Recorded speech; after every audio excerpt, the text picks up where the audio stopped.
그 다음에 이제 층화표본 추출에 대해서 좀 배워볼게요. 그 모집단의 모든 요소를 동질적인 집단으로 분류를 하고 각각의 분류된 층에서 단순 무작위로 표본 추출하는 방법이래요.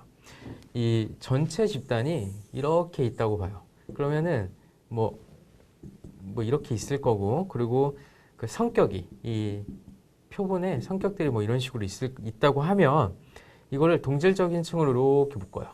이렇게. 그리고 다시 또 파란색도 뭐 이렇게 묶을 수 있겠죠? 이런 식으로 묶어요.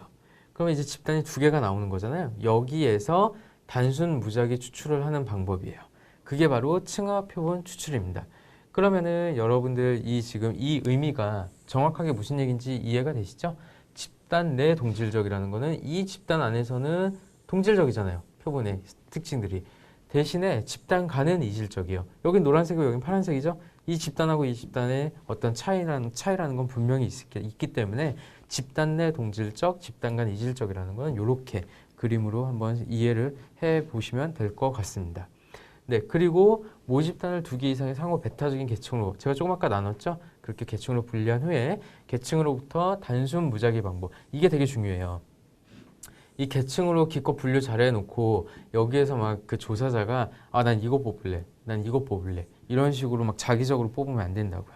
똑같이 랜덤하게 단순 무작위 방법으로 표본을 추출해야 그게 진정한 의미의 층화 표본 추출이 되는 거예요. 네, 이 방법이 조금 아까 앞장에서 이 층화 표본 추출보다 표본 오차가 크다고, 지금 단순 무작위 추출이 크다고 얘기를 했잖아요.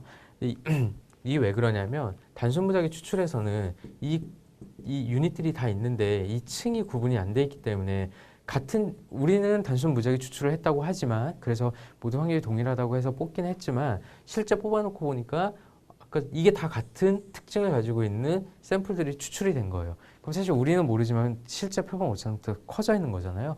그렇기 때문에 그거보다는 층화 표본 추출로 해가지고 일단 동질적인 층으로 몇 개를 나눈 다음에 이 안에서 각각 단순 무작위 추출을 하는 거예요. 그게 표본 오차가 더 작다고 얘기를 할 수가 있는 거고요.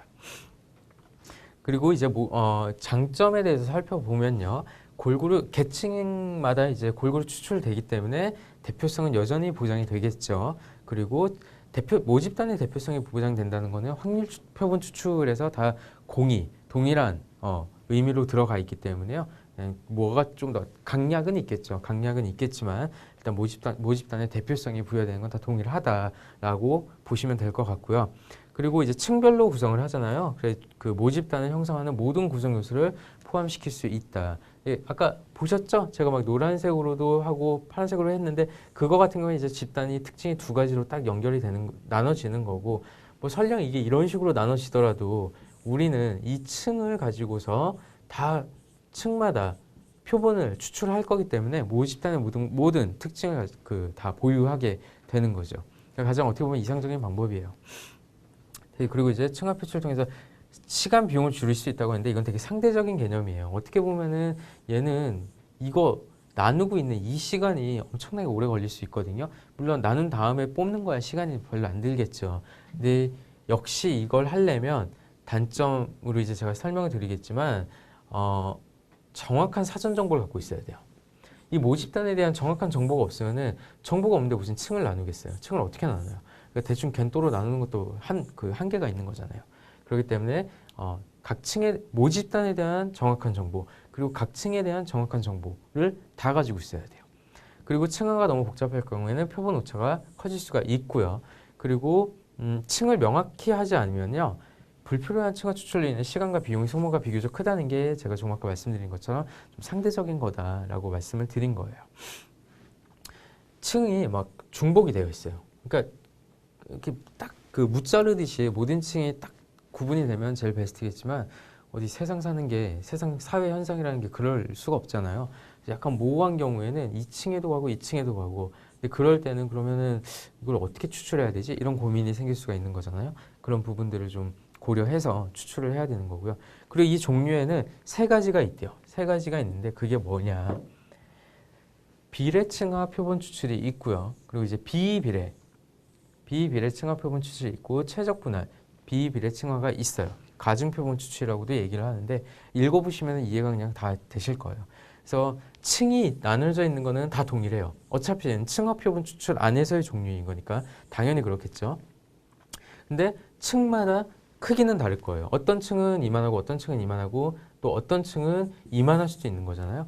각 층에 대해서 비례에 따라서 우리가 추출하는 거예요. 층이 크면은 뭐 더 많이 추출한다던가 작으면 더 적게 추출한다던가 그렇게 얘기를 하는 거고요. 이 비비례 층화표본 추출은 이런 거 이 사이즈에 이 레이어의 어떤 사이즈에 우리가 신경 안 쓰고 그냥 다 동일하게 추출하는 거예요. 다 동일하게. 그리고 마지막으로 최적 분할 추출이 있는데 이거는 가령 얘네 세 개가 동질적인 층이고 그리고 얘네 세 개가 동질적인 층이래요.